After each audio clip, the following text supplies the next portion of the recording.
Greetings and welcome to the inaugural episode of Broadcast from the Balcony. I figured as the seasons change, we would kind of introduce our view here. The beautiful trees you can see in front of us, the leaves are changing. More and more, I want to share with the world the beauty that we have set before us. And more, I want to talk about like what we do here at Proffer and Prosper and what we do at Delphic Group. And like one of the last things we want to do, kind of today's episode, because Sarah's feeling a little under the weather, is I want to have her here talking about the things she's passionate about too. But it's a little bit like kind of like an after rap party kind of discussion about what we did the other day, which was the recitation from the Brothers Grimm. And we have here the copy that I grew up with and my mother read to me from. And we did the first video, 6 of the 60, the other day. And that one, I think, turned out really well because it was a careful selection. Tried to kind of give the edification of the tales. Tried to give some of the best of what was read to me, but also in a way that was like the morals are worthy morals and not necessarily about, ridiculing those that don't do one thing or another. It's more about rewarding those who can stay vigilant and rewarding those who can give of themselves.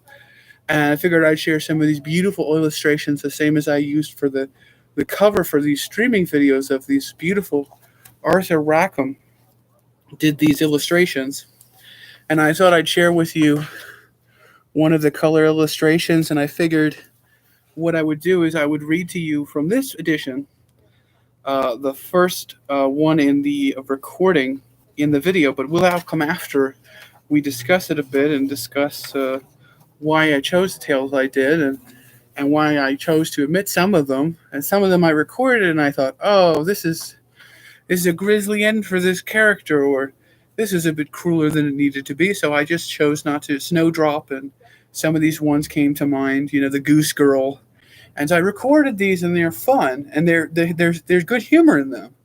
But always at the end, there's a little sour note that is like, oh, I wanted to do something that was fun for all ages and like timeless. So that's why I did what I did.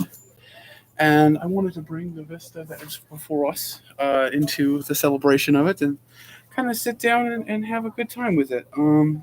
I figured why not show you a couple more of these illustrations before I get into the reading. Here's one that we used in the video.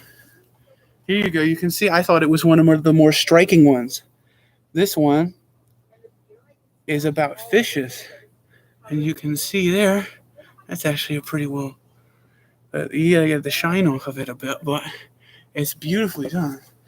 And so I figure, out of all of them, I would choose one of the shorter ones to recite here in front of the camera, for this recording at least. And here it is. So I figure we'll do this and then we'll talk a little bit more. The 3 languages. There once lived in Switzerland an old count who had an only son, but he was very stupid and could learn nothing. So his father said to him, "Listen to me, my son. I can get nothing into your head. Try as hard as I may. You must go away from here, and I will hand you over to a renowned professor for a whole year."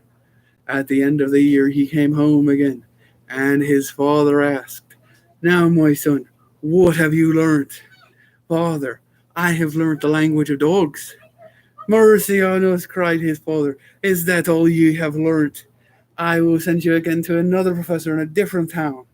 The youth was taken there and remained with his professor for another year. When he came back, his father asked him again, "Son, what have you learnt?" He answered, "I have learnt the languages of the birds." Then the father flew into a rage and said, "You hopeless creature, have you been spending all your precious time and learned nothing? Aren't you ashamed to come into my presence? Oh, I will send you to a third professor, but if you learn nothing this time, I won't be your father any longer." The son stopped with the third professor in the same way for a whole year. And when he came home again, his father asked, "My son, what have you learned?" He answered, "My dear father, this year I have learnt the languages of the frogs."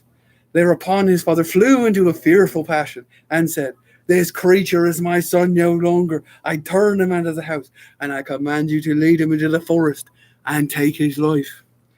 They led him forth, but when they were about to kill him, For pity's sake, they could not do it, and let him go. Then they cut out the eyes and the tongue of a fawn, and that they might take back proofs for the old count.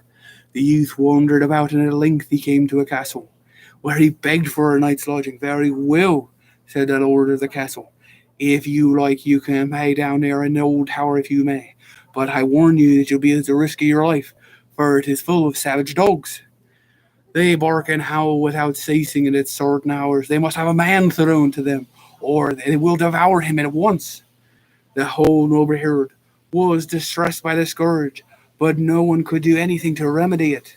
But the youth was not a bit afraid, and said, "Just let me go down to these barking dogs and give them something I can throw to them. They won't do me any harm."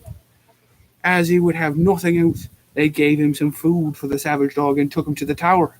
The dogs did not bark at him when he entered, but he ran around them wagging their tails in the most friendly of manners. He ate the food that they gave him, and not so much as touched a hair on his head.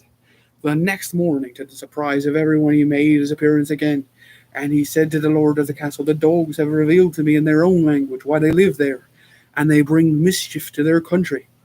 They are enchanted, and they are obliged to guard a great treasure, which is hidden under the tower, and will get no rest until it has been dug up, and that has to be done.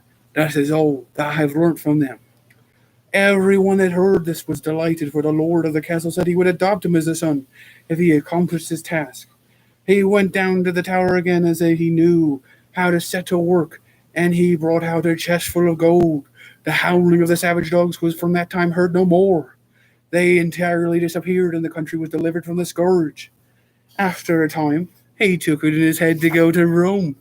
That way he passed a swamp, in which a number of frogs was croaking. He listened, and when he heard that they were singing, he became quite pensive and sad. At last he reached Rome, and at once when the Pope had just died, just in time to name his successor, they agreed that at last that the man to which some divine miracle should be manifested ought to be chosen as Pope.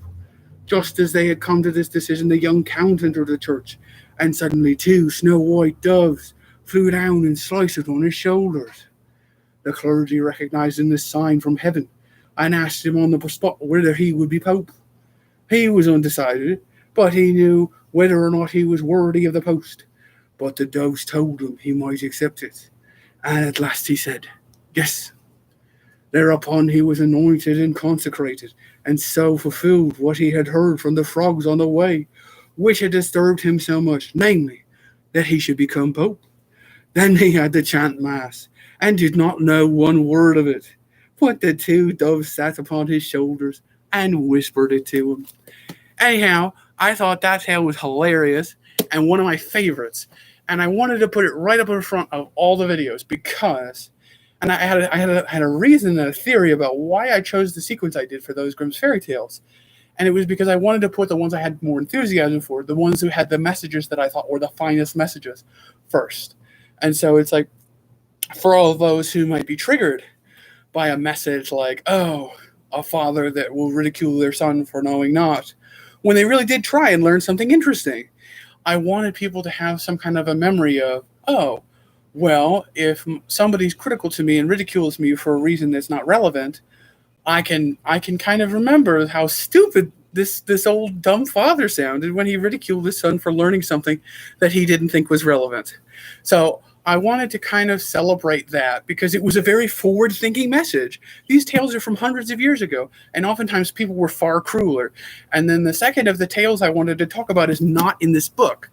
I went through around 300 Grimm's fairy tales, and they're not just from Grimm's fairy tales books. There's from Traveler's Tales and Tales of Homes, and the second 6 I put in that second video were all from, looking through all the archives. And the one I wanted to put up front, and I didn't record them in that sequence, but I wanted to put them in that sequence because I wanted to talk about Hans my Hedgehog. And Hans my Hedgehog, and when my wife heard me read this way, she said, "Tim, you're reading it too happy. You sound happy about these things." And then the reality is that there's a type, every one of the tales I read, I loved.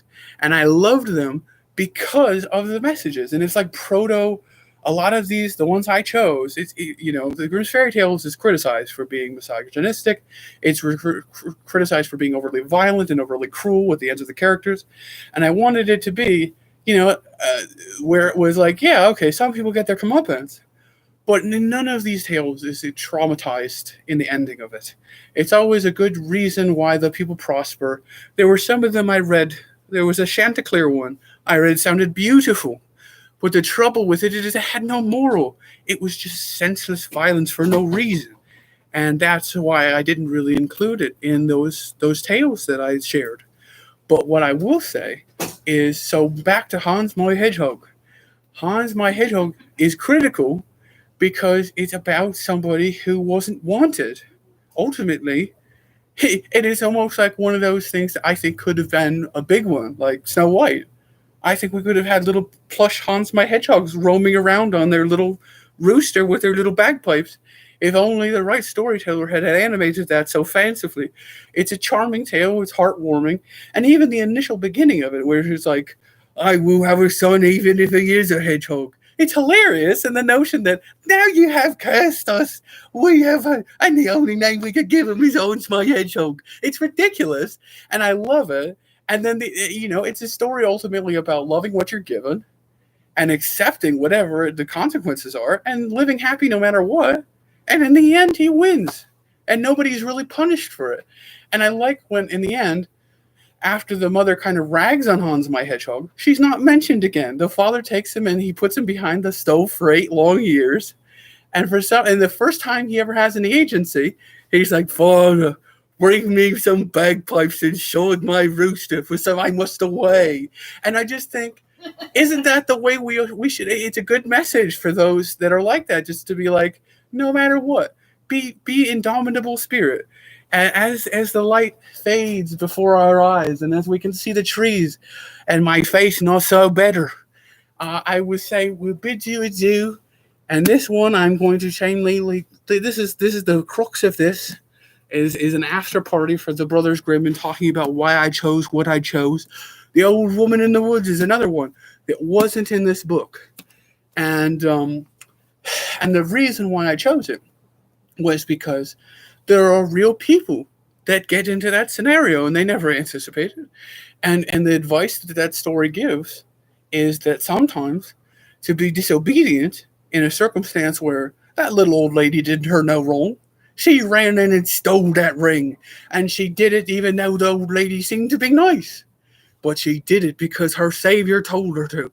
And she didn't question either. She just faithfully did. And she was rewarded for it. And so these are the messages that are relatively timeless. It's a proto-feminist message because she's in charge. The old lady in the end, who was the witch who bewitched the prince, she's not even punished. So in the end, it's happy tales for all.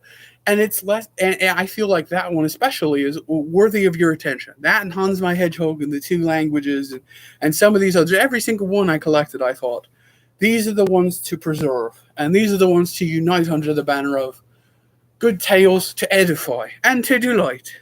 And so with that, I leave this stream in the evening times. And next time, we will talk of music, we will talk of history, we will talk of philosophy, we will talk of Mossflower and Legend of Luke and all the things of the good of the world. Yes, indeed.